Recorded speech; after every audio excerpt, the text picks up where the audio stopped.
Apple's EC level has rocketed higher to 76, up from 55, which on face value makes Apple an expensive stock to buy right now. However, when one actually looks under the hood at what's going on at Apple, then one finds a reason why Apple has been bid up to such lofty levels, where its current price, even after the recent correction, is more than double where the stock was trading during March.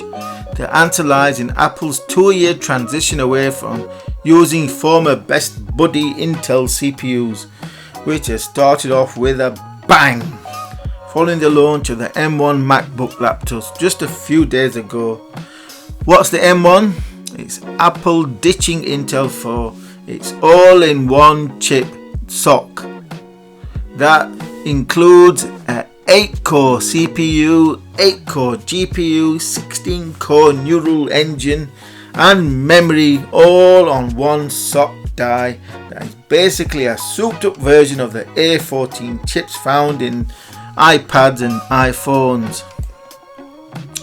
What does this mean? Well, it means that Apple has actually innovated for a change rather than bamboozling its followers with marketing hype. Though there's still plenty of marketing hype coming out of Apple.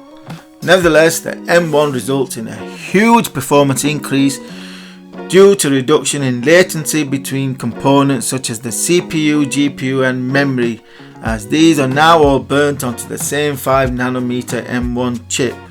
In terms of benchmarks, Apple's M1 MacBook performance, depending on what test one runs, ranges from a boost of between 30% to 100% over the preceding Intel based MacBooks, whilst at the same time delivering a whopping 50% increase in battery life. So contrary to much pre-launch skepticism out there that the first generation of M1 MacBooks would fail to deliver due to being Apple Silicon's first generation devices, i.e. the first attempt, which instead were expected to lay the groundwork for the real innovations in later generations of Apple processors.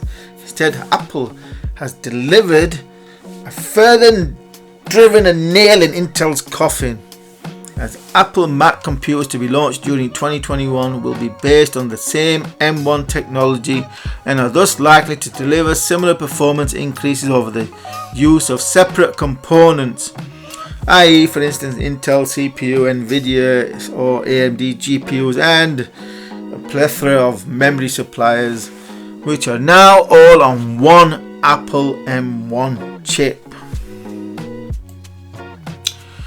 Furthermore, there is a huge reduction in costs of manufacturers, illustrated when one disassembles an M1 MacBook Pro that boils down to 2 small PCBs. Though on the downside, Apple has completely erased the ability of users to upgrade anything on their systems, as there are no expansion ports. So choose your specs carefully, as you cannot add anything later, not even a SSD. And here's what's inside an M1 Mac mini computer that costs $700. Even more sparsely populated, with again absolutely nothing that's remotely upgradable. Effectively an iPad in a small computer case. How did Apple achieve this apparent performance miracle? Well, the trend was in motion for over a decade, where it all boils down to the failure of Intel to innovate. They've been stuck at 14nm for at least 7 years probably, which has allowed others such as Apple to both catch up and now pass Intel in terms of processing power of mobile chips compared to Intel CPUs, as the graph illustrates, though in reality it would be better to label the graph Intel versus ARM, because that's what Apple CPUs are, ARM based. Take another look at the graph. From 2015 to 2020, Intel processors have improved by about 40% in performance, which is pretty poor compared to the way CPUs were going before 2015, whilst Apple processors have improved by 200% in performance. However, even that does not tell the whole picture. For instance, the 10900K out of the box consumes 125 watts of power, whilst the better performing A14 Apple chip consumes just 5 watts. Hence, Intel requires being plugged into a main socket with a lot of cooling to dissipate all of that heat given off, and if you overclock it, you can double that wattage, near double. Whilst Apple works in small mobile devices working off batteries, all without any active cooling necessary, no noisy fans in there, and unlike an Intel machine which will have the fan ramping up whenever the CPU goes under load. So basically, Apple M1 MacBooks are now effectively large smartphones comprising as few as possible discrete components so as to maximize efficiency and cost of production. Technology that they are set to bring to their desktop Mac Pro computers during 2021 and 2022, which means to expect much more powerful Mac computers compared to that what we have grown accustomed to, all whilst consuming much less power, so will run quieter than Intel Macs, though with the ability for users to upgrade. So the Mac ecosystem won't be killing off Windows desktop PCs anytime soon, given the flexibility that they continue to offer. That and AMD's innovations have prevented that market from dying along with Intel. That and not wanting to be locked into a highly restricted Apple ecosystem that up until the release of M1 systems did not represent good value for money in terms of performance versus cost.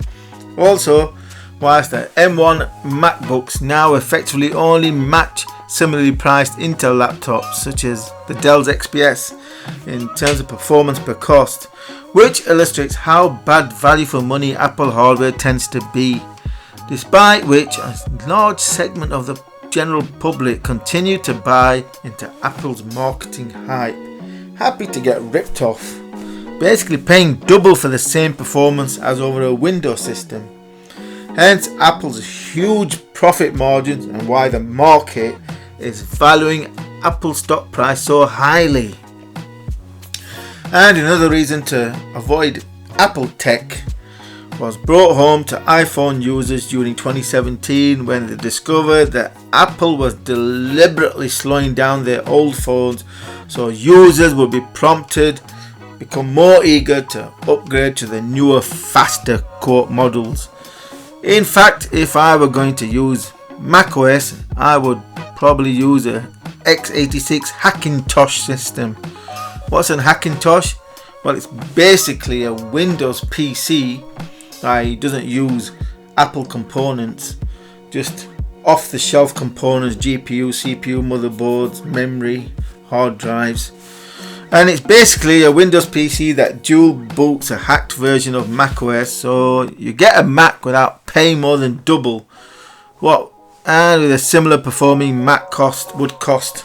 But now all of that's changed with its M1 processor. Apple has pulled one out of the hat, and we can all eagerly wait that M1X is likely to deliver to the desktop arena during 2021.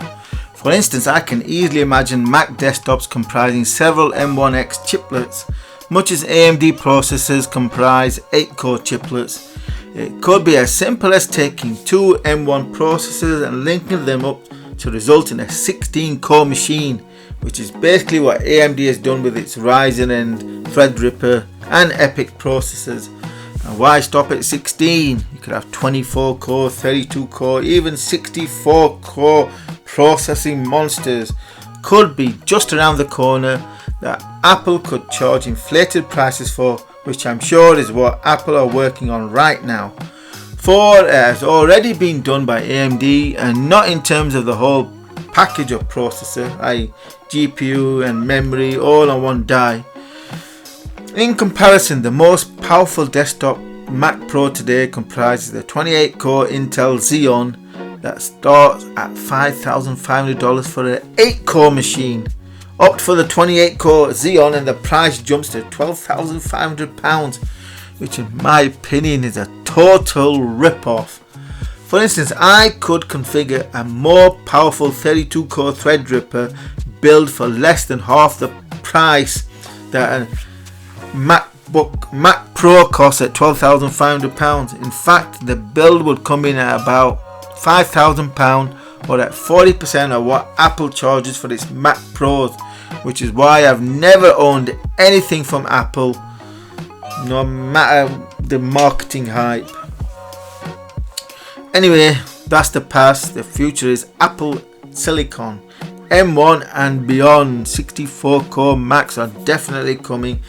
If not in 2021, then in 2022, which I am sure Apple will sell at inflated prices as Apple customers appear content to continue to get ripped off, which is good for Apple stockholders and even worse for Intel, as that none of this was necessary. For Intel had the opportunity way back in 2006 to develop and supply the processors for Apple's then new smartphones, the iPhone, but they turned Apple down due to forecasts or lack of volume to justify the investment, and thus sowed the seeds for today's total departure from Intel due to Apple porting over the Apple/ARM/Samsung smartphone technology to laptops, and during 2021 to Mac desktops. The decision for which was likely taken on launch of Intel Skylake processors in 2015 that were just awful, full of bugs, prompting Apple engineers to conclude that we could do a better job than this garbage, and the rest is history, as Intel's failure to innovate has continued since, resulting in Apple Silicon now passing Intel processors, all whilst consuming far less energy due to being based on smartphone technology being ported over to laptops and soon desktops. So Apple is definitely not a stock to listen to any doom agents out there, as it benefits from its AI division delivering huge leaps in performance on developing its M1 processor that incorporates a 16-core neural engine right into every laptop and desktop that help boost performance in machine learning tasks.